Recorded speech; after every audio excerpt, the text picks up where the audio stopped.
that film. Yeah. I think captured Oslo and captured, the nature about it and the kind of, the long nights of the summer so beautifully. So I do feel like that's informed me as well. I think, it's definitely that film in particular is culturally relevant. I think in 10 years time, people will go like, have you seen this film? If you want to see Norway or something, that would be the film that you might see. And it's very culturally zeitgeisty film or whatever. Because how I see the world is like filmmaking doesn't come before life. We're living human beings and we experience the world in a certain way. And I think we need to look at the world and draw from it. Hello and welcome to Film Breakers. My name's Tufik and today we are talking to Alina Kay Kolosova, who is a DOP and filmmaker. I met Alina probably a couple of years back, I think, regarding basically wanting to do a master's in filmmaking and trying to up my games in terms of DOP. Alina is a DOP and we've got her here today. How are you? I'm good, thank you. That was really, how are you? Oh gosh. How are you? I'm good. Good. Nice to see you as well. You too. So just tell us a little bit about yourself anyway, and sort of where you're from originally, and also how you first got into film. Yeah, my name's Alina Kolosova, and I am a filmmaker, DOP mostly. Originally, I was born in Russia, in a place called Murmansk, which is the large. I just found out today because I looked it up. There's the largest city beyond the Arctic Circle. Oh. So it's very far north. So it's interesting to think about how that shaped my vision or how I see things. I lived there until I was 14, and then my mom got a job in Norway, and thought it would be a good idea to bring me up there. So that's how we moved there. And so then I spent about 7-8 years in Norway. Then I went to LA for a year because I had a different life, different career back then. Oh really? What was that? I used to dance. I used to be a dancer. I did think you did mention that one time. Yeah. So I went to LA to pursue my career in dance. Yeah. Then I came back to Oslo, kind of changed my path completely. And then I came to London because I wanted to be in a big city, away from actually where I grew up. But I came first to study journalism. Right. In London? Yeah. Did that for a bit, kind of tried journalism, and that didn't quite work. And then I went into a career in events management, actually, because, quite frankly, I'm from a very working class background, and I was with a partner at a time that was struggling with mental health issues and stuff. So I was supporting him, and so we need money. So that's why I ended up in this corporate career for 4 years. Right. Went back to Oslo for a couple of years, kind of did that, and then I had a bit of a crisis, and I thought, I'm not doing what I need to do. This is not working for me. I've always wanted to go into film, and I always wanted to do something visual. So I came back to London to do a master's at Goldsmiths in cinematography, and I've been in film since. Cool. That's quite a journey. Yeah. That's a really colourful journey as well. So many places that you've lived. Do you go back to Murmansk very much at all? No, not at all. I haven't been in many years, actually. Really? Yeah. And what was your when did you leave Russia? I was 14. 14. So and then, 2004. Yeah, so your formative years would be Oslo in Norway. I'd say both places shaped me, you know, as a person. But I'd say I guess coming to Norway and kind of learning the ways of kind of more Western world and the diversity of it, and kind of being a dancer exposed me to a lot of different cultures and stuff like that. So kind of I distanced myself from my Russian identity quite a lot, I'd say. So Oh really? Yeah, definitely quite I faced quite a lot of discrimination because of that and things like that. So in Norway, so I thought, it's best to kind of separate myself from that a bit. So I'd say I became very westernized, if you will, living there, and so. Do you still feel quite distant from Russia because of that still now? Or? Yeah, I'd say so. I mean, I think I've kind of come around and been like, okay, that's where I was born and that's where my roots are. But there are a lot of things that kind of don't sit right with me about the politics and whatnot. Sure. So, cool. Do you feel that either Russia or Norway has influenced your aspect of storytelling in terms of? Does the palette of those countries, does it inform the way you look at the world? And could you just talk to me a little bit about that? Yeah, I think it's really interesting to think about that actually, because I was speaking to my dear friend Leonor, who is from Nicaragua, and obviously she grew up in a very different climate from me. I grew up in an extremely like harsh climate. You know, you have like the no sunlight, you know, at all for months, and then you have all, you know, the sun barely sets in the summer. So it's like the kind of you have these seasons are kind of very stark, if you will, up north. So I do think that it shapes how I see the world. Yeah, because I think about, you know, the memories that I have in childhood. Like I was thinking about it on the way here. Like in the winter, right? There was loads of snow, loads of snow, and We're sun talking barely. Norway here. In Russia. Okay, Russia. Growing Okay. up, Yeah. like when the sun was out during the day, which was like a couple of hours, and you had a day off or whatever, you come out and the snow just like glistens and it blinds you completely, you know, and that kind of stark sunlight. But it's, you know, it's very different from my friend from Nicaragua, for example. You know, she experienced these like she experienced the sun differently. You know, my sun was cool and cold and glistening and blinding. Her sun was warm and kind of, you know, the color palettes that we see. And so, but yeah, you know, I also grew up in a post-communist bloc, Yeah. which was, you know, completely gray, and there was a lot of Russia's very gray Yeah. as a country, Yeah. I would say. So those things kind of, you know, those memories come back to me, and I do think it's informed me. Norway, I think, in a way, less so, because, you know, the climate is cooler and kind of things are calmer. More colour. More color. Yeah. Yeah, definitely. Well, the But ND filter came off or something like that. yeah. Okay. But Norway is an interesting place. You know, as a country, it's very, very different from Russia. It's very, very different from the UK. A lot of the places that I've lived. So it's like, I feel like it's kind of provided me with the stillness. Like Norway's more still, more calm. It's beautiful nature, lots of green. I went there recently, and I totally get where you're coming from on that front. Yeah. Like absolutely. The Worst Person in the World, that film. Yeah. I think captured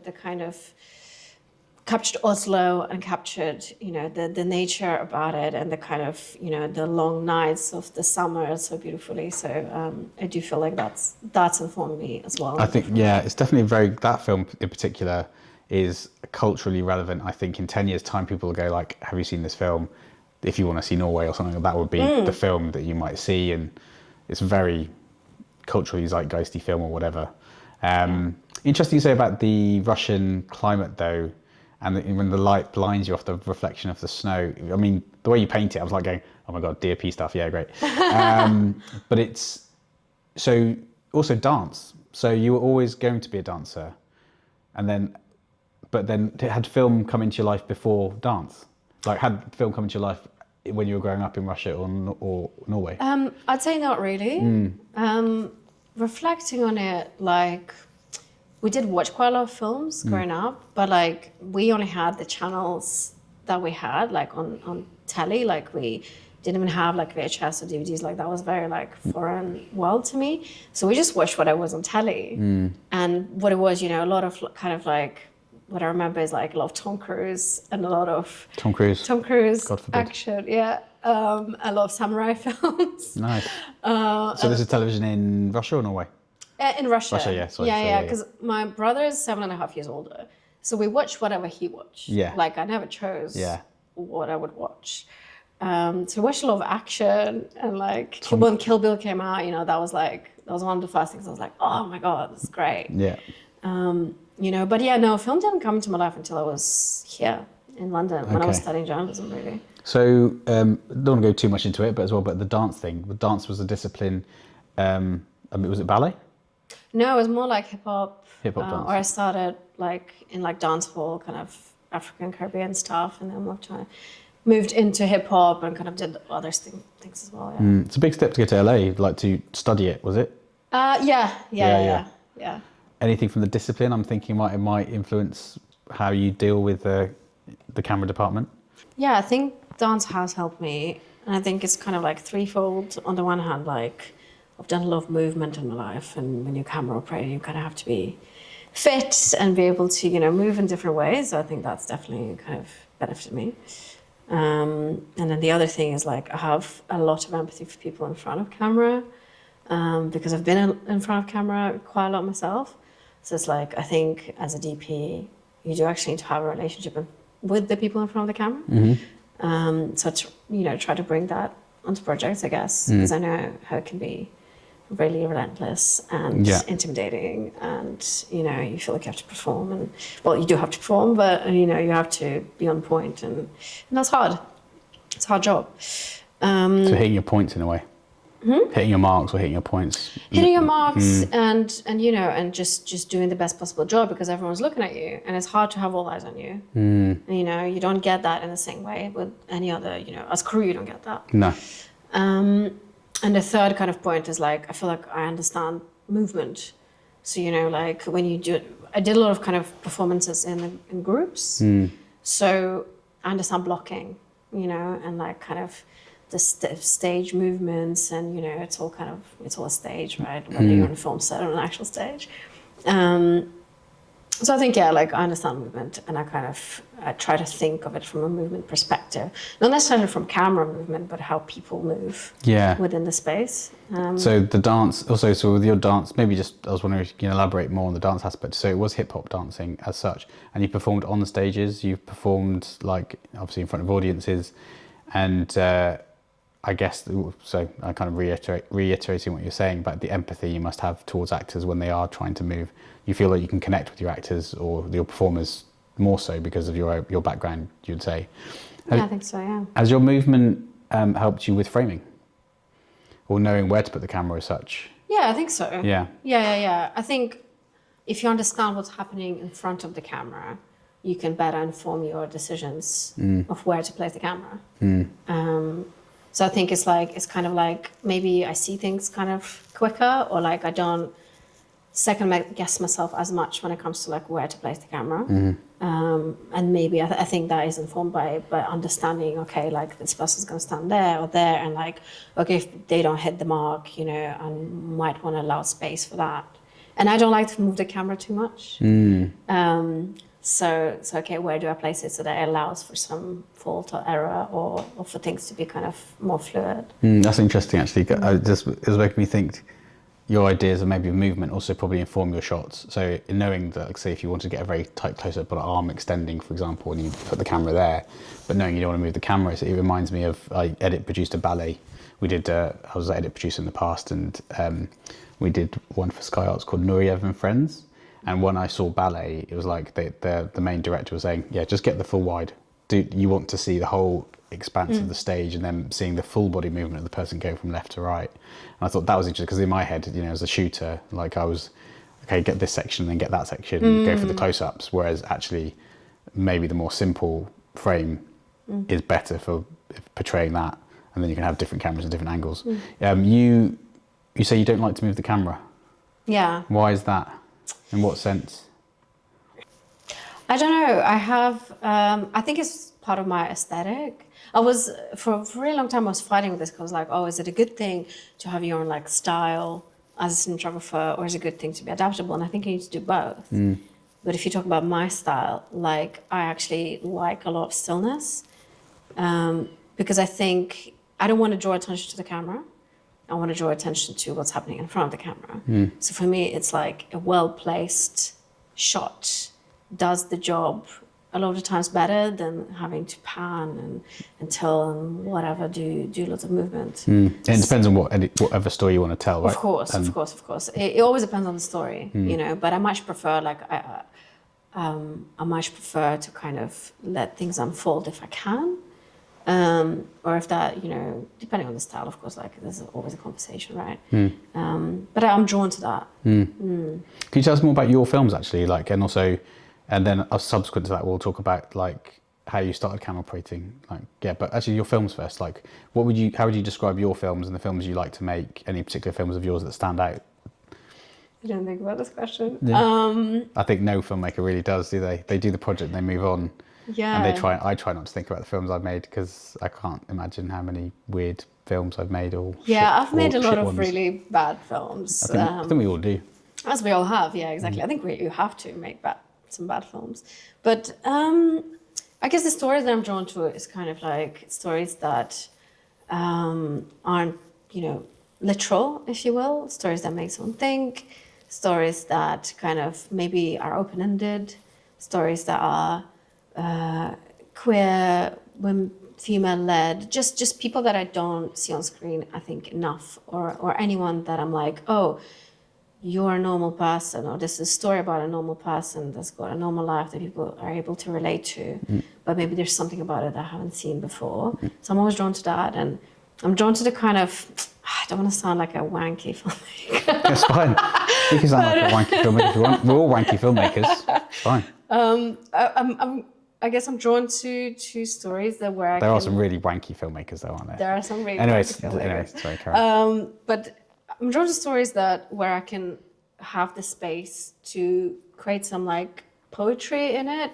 And what I mean by that, for me, that translates into having the stillness and having space to breathe. I don't do a lot of action, for example, because I think like, for me, it's like, I don't know, there's something about the breathing space in between the shots, like the cut, between the frames, the space, the negative space, like, how can I play with that? Like, I love playing with that. And then I love wides and tights. It's just, I'm drawn to that. Like, when you're talking about dance and you were talking about that kind of wide shot to capture the whole movement. If I were to film that, I would do the wide shot, would capture the movement, and I will go straight in for the hands and the ears and the eyes and the mouth. And like, I think it's about details because I try to translate how I see the world, right? So it's like, I don't know, I like to think about space, and then I like to think about like really minute details of things. What would you say your inspirations are? I would say I draw a lot of inspiration from life. I think that's my biggest inspiration. And what I mean by that is that I talk about this a lot, especially with people that are kind of new to filmmaking, because what we're trying to do with filmmaking is, well, okay, entertain. But if we look like aside from just entertain, we're trying to make people feel something. And so we have to, I think, well, I feel like I have to draw from my own experiences and the feelings that are real for me. So it's like, okay, I look at the world and I think, okay, well, how am I feeling right now? And why does something connect to me? Why does something not connect to me? Why does it feel stressful? What lighting am I? And like, I look a lot at light, and I'm that annoying person that will change the lights in the room and that kind of thing. But also just like looking around and being like, okay, how do I feel in this space?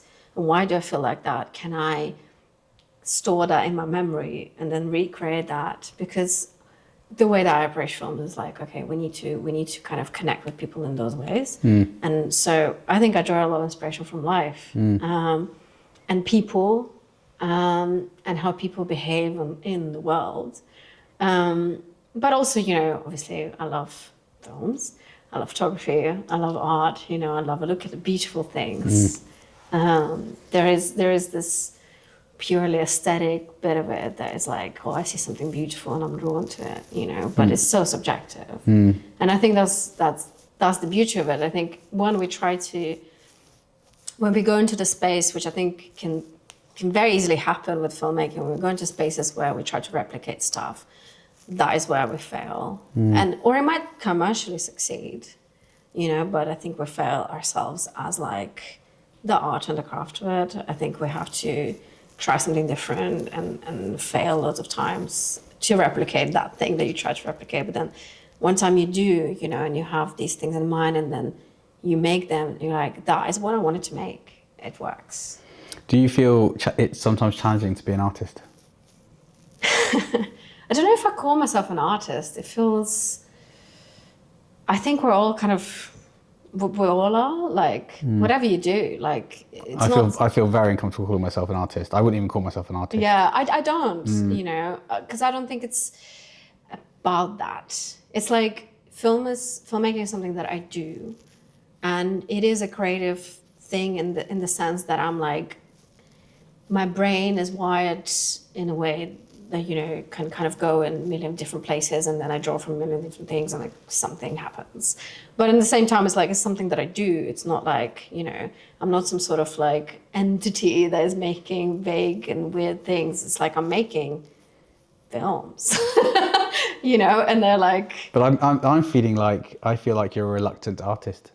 I am reluctant to artists, As in reluctant to label yourself that way, and you don't need to label yourself that way by any shape or shape that you don't have to do that. But I mean, it's more like the way you're talking about it is inspirational because you're talking about being artistic within, you know, life comes first and then I make the films. But within the process of it, you are creating something which, I mean, so I was listening to something the other day and someone described it as it's the biggest empathy machine in the world, you know, watching a film or that kind of thing. And the idea of the empathy you have for things and you're trying to represent that. But in a way, you're still representing yourself because you have a tone of voice that you're getting out there. Interesting though. Yeah, I think I was wondering how you considered it. You know, I think the art is in the translation. You know, it's taking whatever it is that you kind of have out there in your brain and in the outside world, and it's taking all of that and it's translating it into something. I think that's the art. The art, the craft, the technical side of things, the collaborative side of things.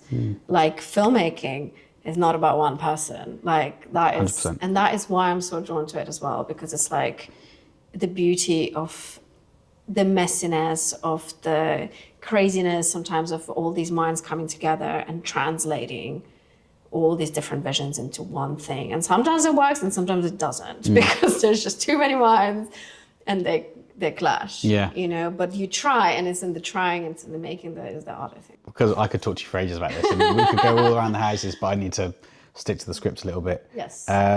We've done Norway, we've done Russia, we've done LA really, and dancing, I guess, and dancing, how that's informed you in terms of movement and all the rest.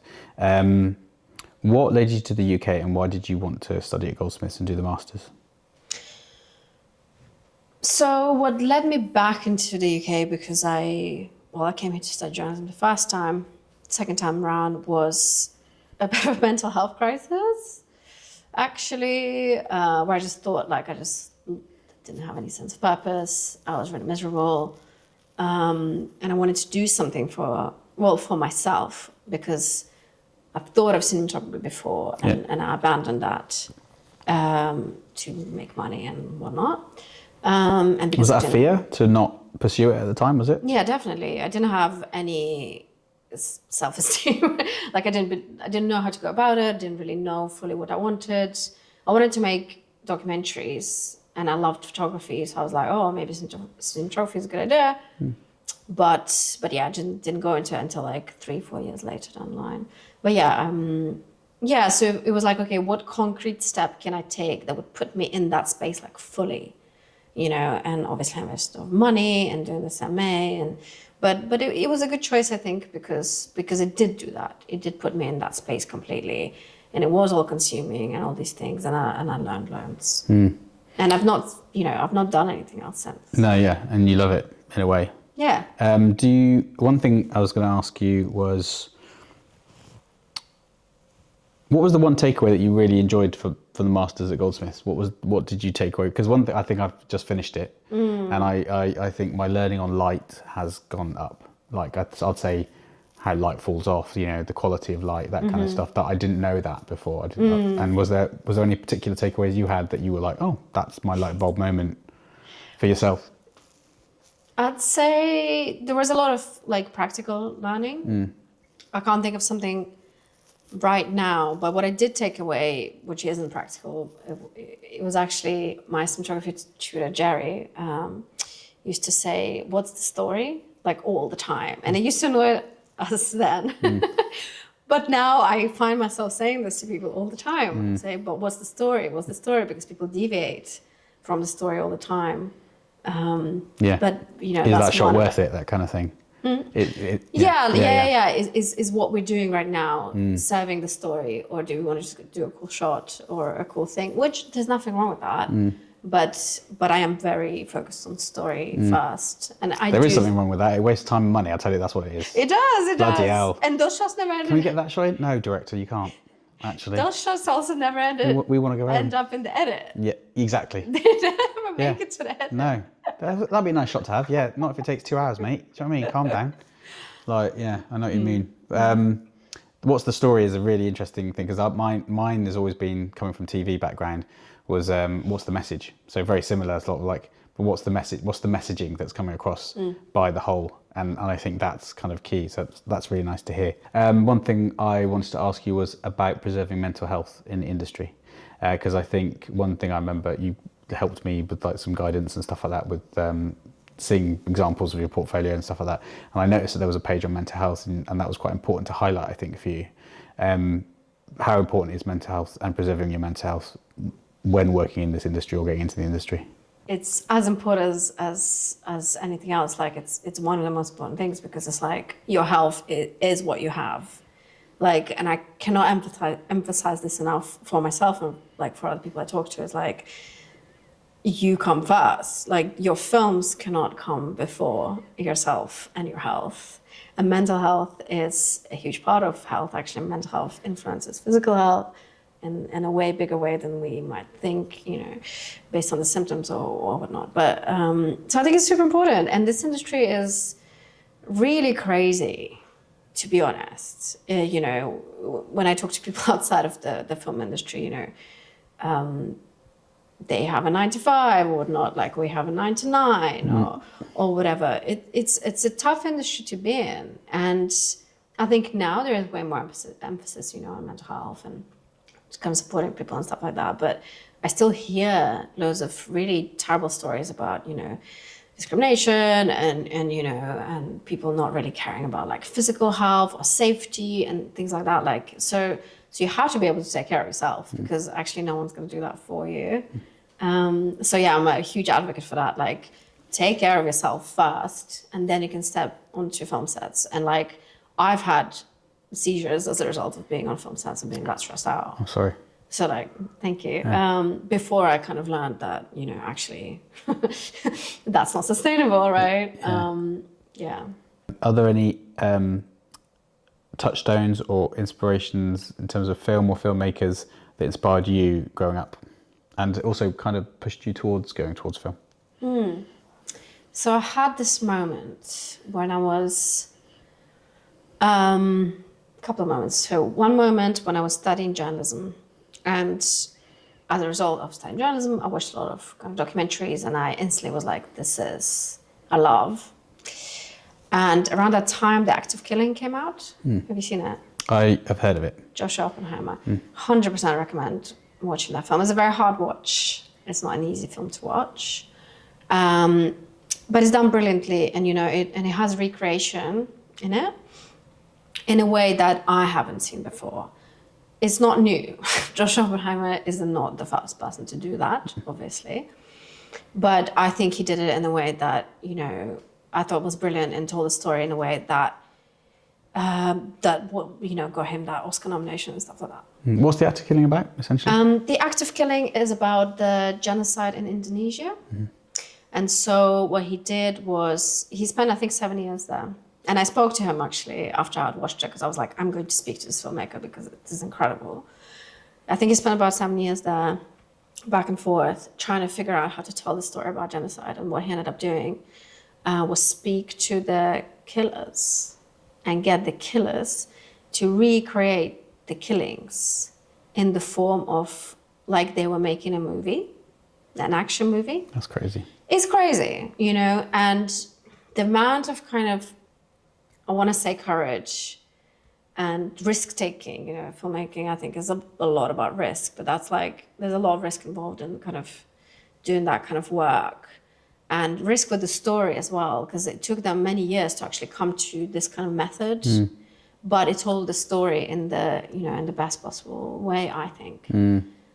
So seeing how that was done with so much empathy, but also like, obviously there's so much conflicting feelings about it. And so, yeah, it was just like really inspirational. And I was like, wow, I want to, maybe, can I do something like that? Can I go into this field and try to tackle the difficult subjects? Like, I'm all about life and people. And so like, can I speak to people? Can I do this work? And I spoke to Joshua Oppenheimer because one of his producers on this film worked in my then university of Goldsmiths.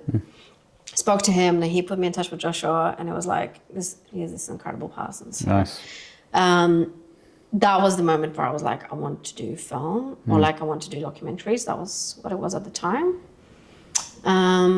So that's one thing. And the other thing that, well, when I was doing my MA at Goldsmiths, there was a lot of talk about Bradford Young. And someone on the course, I think someone called Sarah, maybe, recommended to watch Mother of George. Have you seen it? No, I know Bradford Young. I'm a big fan of his, but Yeah. Mother of George I haven't seen. It's a really beautiful film. It's quite old now, maybe 10 years or something like that, maybe more. It's shot in somewhere in West Africa, I believe. It's a beautiful film. It's very understated in a way, but the way that story was told visually, I thought it was so beautiful, and the kind of negative space and the colors. Like, I just love it so much. And that's Bradford Young, is it? Bradford Young. Okay, yeah, because I mean, I think I saw Fruitvale Station. I Yeah. think he did that first. Yeah, that was yeah, one of yeah. my, like, that was me, a formative film. Yeah, Fruitvale Station was one of them yeah. for me as well. Yeah. Yeah. So I just fell in love with his work, Yeah. you know. And obviously he's gone kind of more commercial direction and stuff like that. But you know, I love Arrival, and so I love his work. And I spoke to him at Camera Image the first time I went. And he Are you going this year? It's Camera Image. I don't think I am. No. Ah, okay. He's going to be there this year.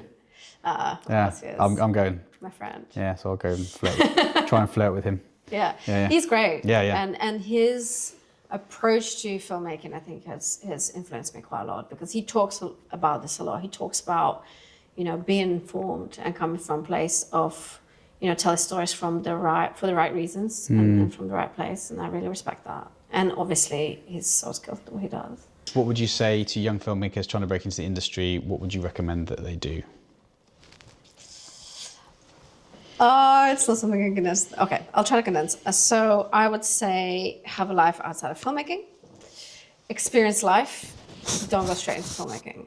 And it might be controversial, but I think you need to have lived a little bit and experienced lots of things before you make films that are good, for the reasons that I described before. Yeah.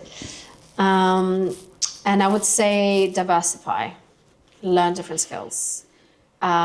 Again, people have very different opinions on this, but I think learn editing, learn a bit of sound, learn a bit of everything. Like, know your stuff, because you're going to make better films. What do you love about filmmaking? I think it's a medium that is very accessible. I think it's very easy for people to connect to it. I love making films. Okay. It makes me happy. Yeah. No, but I think what you said about empathy is right. I think it's very easy to communicate a message, actually, because of the medium, because it's visual, because it's got the sound. Like, it's all in one, if you will. And at best, it makes people think.